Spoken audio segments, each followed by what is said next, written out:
Puji nama Tuhan. Kita mengucap syukur untuk kasih dan anugerah Tuhan Yesus yang luar biasa. Kita percaya bahwa kita ada sampai hari ini karena kemurahannya, karena kuasanya, karena kasihnya, karena penyertaannya dalam kehidupan kita. Kita juga mengucap syukur oleh karena firman-Nya yang terus menuntun kita. Kita ketahui bahwa firman adalah roti yang hidup, air kehidupan, sehingga kita menikmatinya, kita merenungkannya, kita membacanya, kita percayainya, dan kita melakukannya, kita pasti hidup.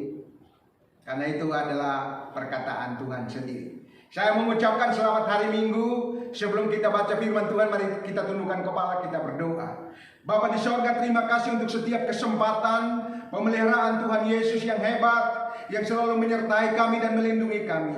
Terima kasih untuk kekuatan dan sukacita yang melimpah-limpah yang Tuhan anugerahkan dari hari ke hari. Kami berdoa, arahkan hati kami, pikiran kami, perasaan kami, dan kehendak kami kepada kebenaran firman Tuhan. Hari demi hari selaraskan keinginan kami, perasaan, kehendak, pikiran kami kepada firman Tuhan, supaya kami dimerdekakan sepenuhnya oleh Engkau. Roh Kudus bantu kami. Kami mau menikmati firman di pagi siang hari ini. Dalam nama Yesus kami berdoa. Amin. Puji nama Tuhan. Kita berada di minggu-minggu sengsara, dan pada tanggal 2 kita akan merayakan yang namanya Jumat Agung atau kematian Tuhan Yesus Kristus. Sering kali dalam melayani Tuhan atau bertemu dengan orang-orang yang diizinkan Tuhan mengalami berbagai penderitaan, selalu bertanya kepada saya, kenapa orang percaya harus menderita? Mengapa orang percaya harus menderita? Untuk menjawabnya, alangkah lebih baik biarkan firman Tuhan yang menjawab, sehingga kita percaya firman Tuhan dan kita punya pengharapan kepada firman Tuhan, dan solusi dari penderitaan juga firman Tuhan memberi kita jawaban. Mari kita baca firman Tuhan dalam 1 Petrus yang pasal yang kedua, ayat yang ke-18 hingga ayat yang ke-25. 1 Petrus pasal yang kedua, ayat 18 hingga ayat yang ke-25. Demikian firman Tuhan. Penderitaan Kristus sebagai teladan. Hai kamu hamba-hamba, tunduklah dengan penuh ketakutan kepada Tuhanmu, bukan saja kepada yang baik dan peramah, tetapi juga kepada yang bengis. Sebab adalah kasih karunia jika seorang karena sadar akan kehendak Allah dan menanggung penderitaan yang tidak ia tanggung. Sebab dapatlah disebut pujian jika kamu menderita pukulan karena kamu berbuat dosa. Tetapi jika kamu berbuat baik dan karena itu kamu harus menderita, maka itu adalah kasih karunia pada Allah. Sebab untuk itulah kamu dipanggil, karena Kristus pun telah menderita untuk kamu dan telah meninggalkan teladan bagimu supaya kamu mengikuti jejaknya. Ia tidak berbuat dosa dan tipu tidak ada di dalam mulutnya. Ketika ia dicaci maki, ia tidak membalas dengan mencaci maki. Ketika ia menderita, ia tidak mengancam, tetapi ia menyerahkannya kepada Dia yang menghakimi dengan adil. Ia sendiri telah memikul dosa kita di dalam tubuhnya di kayu salib, supaya kita yang telah mati terhadap dosa hidup untuk kebenaran. Oleh bilur-bilurnya kamu telah sembuh. Sebab dahulu kamu sesat seperti domba, tetapi sekarang kamu telah kembali kepada gembala dan pemeliharaan jiwamu. Jemaat utusan Kristus yang dikasihi oleh Tuhan, berbahagialah kita yang membaca firman Tuhan, merenungkannya, bahkan minta kekuatan dari Roh Kudus supaya memampukan kita melakukannya. Pertanyaan di awal tadi saya katakan bahwa orang bertanya, kenapa saya harus menderita? Saudaraku, Alkitab telah menjawabnya bahwa penderitaan yang kita alami sebagai orang percaya, kita harus ketahui bersama karena mengikuti teladan Tuhan Yesus Kristus. Karena Kristus telah menderita bagi kita, telah tidak hanya menderita tapi menyerahkan dirinya, bahkan mati dan bangkit bagi kita. Untuk apa? Memberikan kita kemenangan. Untuk menyelamatkan kita, untuk menjadikan kita berharga di matanya, untuk mengangkat kita menjadi anak-anaknya, bahkan dosa kita diampuni oleh Tuhan. Terlebih dari itu, Kristus ingin supaya melalui hidup kita, kita juga menjadi teladan, kita juga menjadi terang bagi orang lain, agar mereka bisa melihat Kristus lewat apa? Pikiran kita, lewat perasaan kita, lewat kehendak kita, lewat setiap apapun yang kita lakukan. Orang mulai melihat Kristus. Ayat tadi dikatakan di dalam 1 Petrus 2 ayat 21, dia katakan begini, saudara. Sebab untuk itulah kamu dipanggil, karena Kristus pun telah menderita untuk kamu dan telah meninggalkan teladan bagimu. Jadi Kristus telah menderita dan meninggalkan teladan bagi saya dan Bapak Ibu. Di mana tanggal 2 kita akan rayakan tentang Jumat Agung. Ya, di sana akan terus kita mengingat pengorbanannya, kasihnya kepada kita. Ya, tidak hanya menderita tapi menyerahkan dirinya bagi kita. Dan supaya kamu mengikuti jejaknya. Jadi kita harus ingat baik-baik bahwa Tuhan telah menderita, maka itu kita juga dituntut untuk mengikuti jejaknya. Orang percaya harus ingat, memperlengkapi dirinya dengan pemahaman yang benar bahwa penderitaan itu adalah kasih karunia. Ya, kita tahu lewat penderitaan makin kita mengasihi Tuhan Yesus Kristus. Kita ikuti jejaknya. Mungkin Bapak Ibu berkata, Yesus menderita, dia Tuhan, dia kuat karena dia Tuhan. Tidak juga, saudaraku. Ada ayat yang lain dikatakan dalam Yakobus 5 ayat yang ke-10. Coba kita lihat. Yakobus pasal yang ke-5 ayat yang ke-10. Demikian firman Tuhan. Yakobus 5 ayat yang ke-10. Saudara-saudaraku, turutilah teladan penderitaan dan kesabaran para nabi yang telah berbicara demi nama Tuhan. Saudaraku, nabi-nabi berbicara demi nama Tuhan, tapi Tuhan juga mengizinkan mereka menderita. Maka itu dituntut supaya setiap orang yang percaya kepada Yesus Kristus, yang berseru kepada Yesus Kristus sebagai Tuhan dan Juru Selamat, harus juga turuti teladan para nabi, di mana mereka juga menderita. Ayat yang ke-11, sesungguhnya kami menyebut mereka berbahagia, yaitu mereka telah bertekun. Kamu telah mendengar tentang ketekunan Ayub, dan kamu telah tahu apa yang pada akhirnya disediakan Tuhan baginya, karena Tuhan Maha Penyayang dan penuh belas kasihan. Jadi tidak hanya Kristus saja yang menderita, tetapi firman Tuhan juga mengajak kita supaya menjadi teladan bagi orang-orang di sekitar kita. Dan juga kita ketahui bahwa kita dituntut untuk mengikuti teladan para nabi. Selain Kristus, teladan para nabi, nabi-nabi yang juga adalah manusia biasa, mereka juga menderita. Rasul Paulus menuliskan dengan jelas tentang penderitaannya. Coba kita lihat, ini contoh. Kalau tadi di Yakobus dia menunjukkan kepada kita seorang di mana yang bernama Ayub. Ayub penderitaan kurang apa? Awal mulanya dia ingin membawa perkaranya di depan hakim. Untuk apa? Mengadili Tuhan.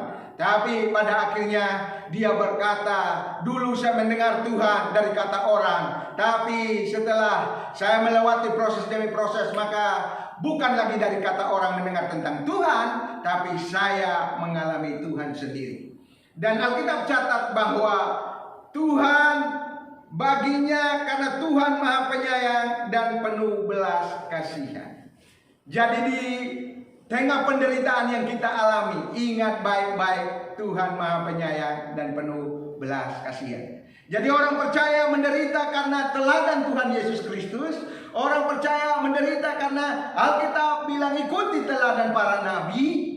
Dalam Yakobus 5 ayat 10 dan ayat yang ke-11, di sana tunjukkan tentang Ayub. Bahkan kita lihat dalam 2 Korintus pasal yang pertama ayat yang ke-8. Kita lihat, ini Paulus. Seorang Paulus yang hebat, yang luar biasa, yang dijumpai oleh Tuhan, bahkan pelayanannya yang luar biasa, juga mengalami penderitaan. Mari kita perhatikan dalam 2 Korintus 1. 2 Korintus pasal yang pertama, ayat yang ke-8 dan ayat yang ke-9. Demikian firman Tuhan. 2 Korintus pasal yang pertama ayat 8 dan 9. Sebab kami mau saudara-saudara supaya kamu tahu akan penderitaan yang kami alami di Asia Kecil. Beban yang ditanggungkan atas kami adalah begitu besar. Saudaraku, bebannya begitu besar, kata Paulus. Jadi lihat penderitaan yang dialami oleh seorang Paulus, seorang rasul yang hebat, yang mendoakan orang-orang sembuh, yang melayani banyak jiwa, membawa banyak orang datang kepada Tuhan. Dia pun mengalami beban yang begitu berat. Tolong digarisbawahi, beban yang begitu berat dan begitu berat sehingga kami telah putus asa. Saudaraku, Paulus juga katakan, kami telah putus asa, saudaraku.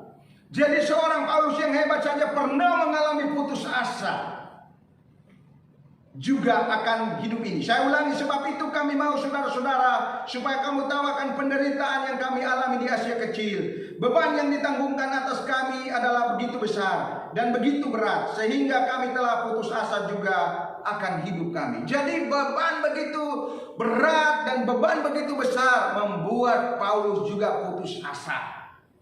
Ayat yang ke-9 kita lihat, bahkan kami merasa seolah-olah kami telah dijatuhi hukuman mati.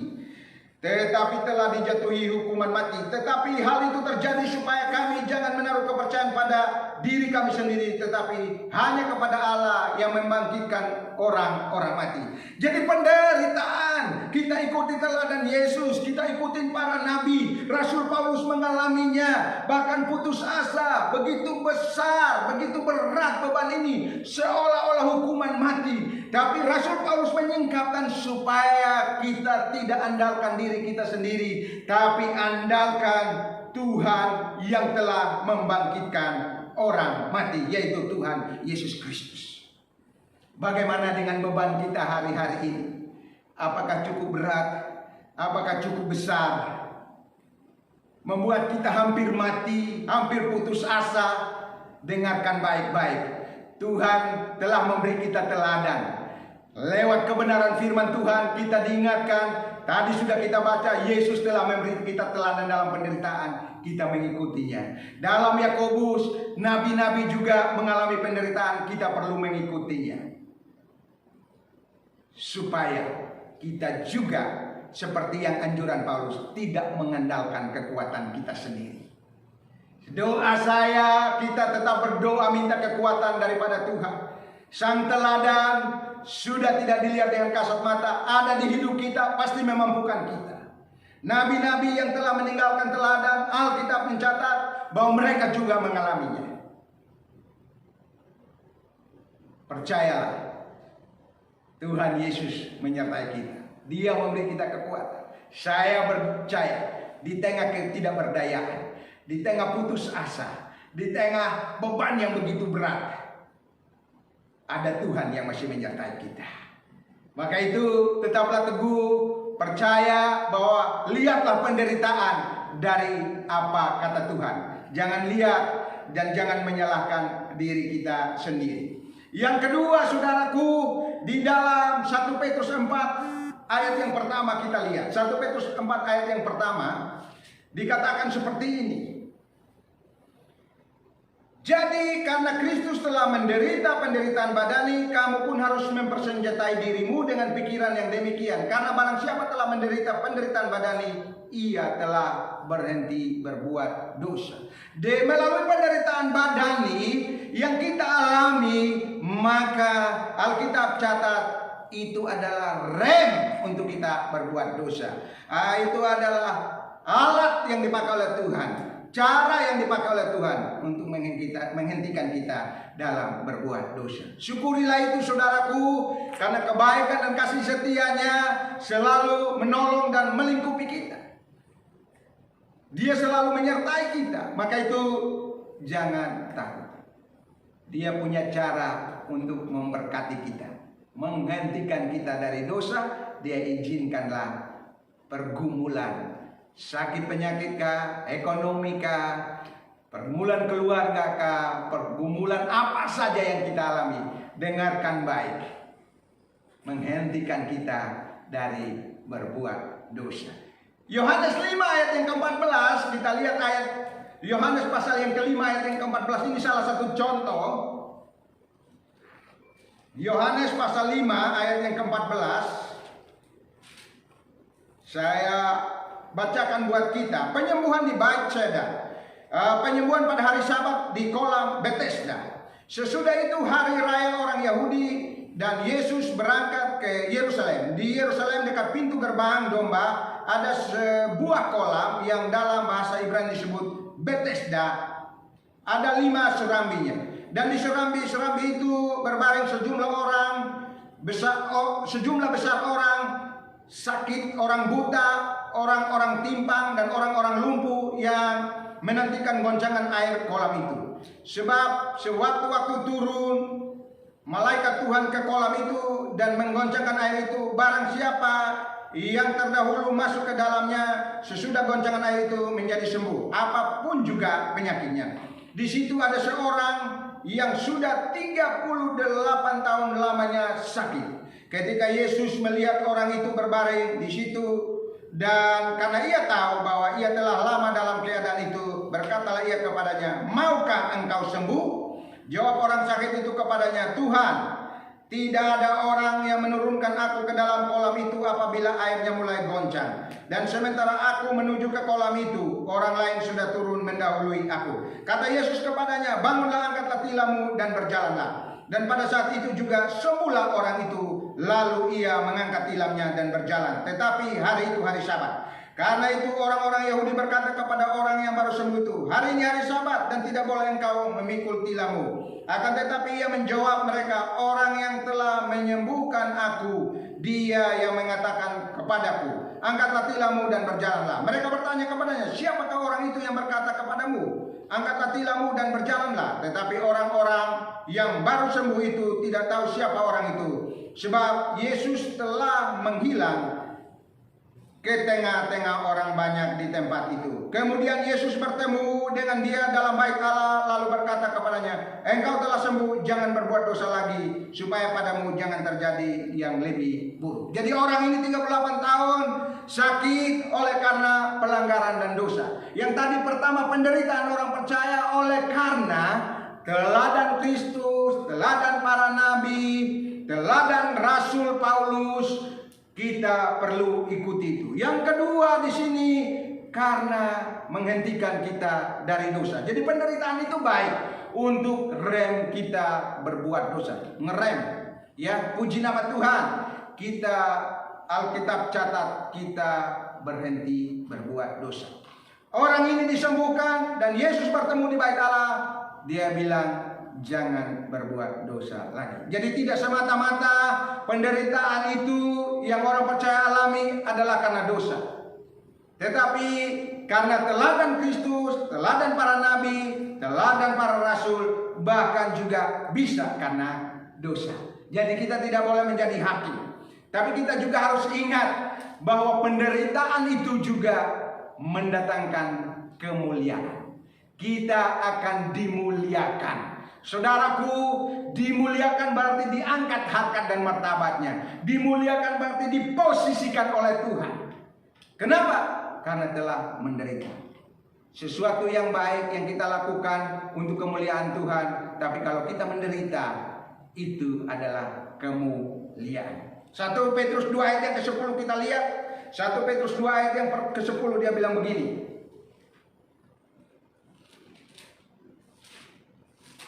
1 Petrus 2 ayat yang ke-10. Mari kita lihat bersama-sama.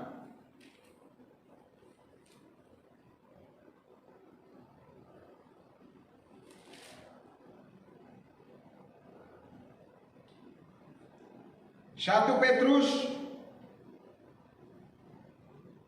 ya, kita lihat ayat yang ke-20, bukan ayat yang ke-10. Sebab dapatkah disebut puji-pujian jika kamu menderita pukulan karena kamu berbuat dosa, tetapi jika kamu berbuat baik karena itu kamu harus menderita, maka itu adalah kasih karunia pada Allah. Saudaraku, kadang-kadang kita memberitakan kabar baik, kita ditolak, kita tidak diterima, kita tidak didengarkan. Wah, jangan putus asa. Kalau hal yang baik kita lakukan, tapi kita ditolak, kita tidak diterima, kita difitnah, kita dicaci maki. Terima itu saudaraku. Karena itu adalah kasih karunia, pemberian yang cuma-cuma kita lakukan untuk Tuhan kita. Dan Tuhan menghargai itu selama kita lakukan yang baik, yang benar di hadapan Tuhan. Jangan putus asa, teruslah maju di dalam Tuhan. Ada kemuliaan yang menantikan kita. Penderitaan apapun, saya percaya itu adalah bagian dari proses, bagian dari teladan, bagian untuk menghentikan kita berbuat sesuatu yang tidak berkenan di hadapan Tuhan. Sehingga pada akhirnya Alkitab catat kita dimuliakan. 2 Korintus 4 ayat 17, ayat penutup bagi kita. Kita terus memahami penderitaan dari sisi Tuhan. 2 Korintus 4 ayat yang ke-17. 2 Korintus 4 ayat yang ke-17, dia berkata begini. Sebab penderitaan ringan yang sekarang ini mengerjakan bagi kamu kemuliaan kekal yang melebihi segalanya, jauh lebih besar daripada penderitaan kamu. Jadi ada kemuliaan Tuhan, ya, kehadiran Tuhan. Kemuliaan Tuhan bicara kehadiran Tuhan lewat kehidupan kita. Ada berkat sukacita, ada damai sejahtera yang Tuhan sediakan bagi kita. Jadi tidak usah soal berkat jasmani. Kalau berkat rohani melimpah-limpah, Alkitab catat yang lain akan menyusul. Atau kita juga akan mengucap syukur di tengah segala hal yang kita alami. Doa kita bersama, kita tetap kuat di dalam Tuhan. Saya percaya jemaat utusan Kristus kuat sampai hari ini karena Tuhan menyertai kita. Tuhan juga memberi kekuatan kepada kita. Kiranya firman Tuhan ini memberkati kita. Saya ucapkan selamat hari Minggu. Tetaplah kuat di dalam Tuhan. Dan mari kita tundukkan kepala, kita berdoa. Bapa di sorga, terima kasih. Kami mengucap syukur untuk setiap pergumulan persoalan yang kami alami. Kami tahu Engkau sudah mengajarkan kepada kami melalui kebenaran firman-Mu. Apapun yang kami alami, sakit penyakit kah, pergumulan keluarga kah, pergumulan ekonomi, pergumulan kesehatan, kami berdoa. Ini adalah bagian di mana Tuhan ajarkan teladan Kristus. Bahkan juga teladan para nabi, teladan para rasul. Ada rasul-rasul yang sudah putus asa seperti Paulus, tapi Tuhan juga memberi kekuatan untuk mereka melewatinya. Terima kasih juga untuk penderitaan yang Tuhan izinkan, supaya kami tidak berbuat dosa lagi. Kami mengucap syukur untuk karya-Mu yang besar itu. Terima kasih untuk kemuliaan setelah kami mengalami penderitaan. Karena kami tahu ketika berjumpa dengan Tuhan muka dengan muka, maka tidak ada air mata lagi, tidak ada kesedihan lagi, tidak ada beban berat lagi. Yang ada adalah sukacita dan damai sejahtera. Kuatkan kami hari-hari ini Tuhan. Hamba berdoa di dalam nama Yesus untuk setiap keluarga. Tutup bungkus dengan kuasa darah Yesus. Kuatkan kami dalam persoalan apapun yang kami alami. Persoalan sakit penyakit, kuatkan kami. Dan kalau Engkau katakan sepatah kata saja kami sembuh, maka kami pasti sembuh. Terima kasih Tuhan, terima kasih. Hanya di dalam nama Tuhan Yesus, Tuhan yang hebat itu, kami alaskan doa ini. Haleluya, amin.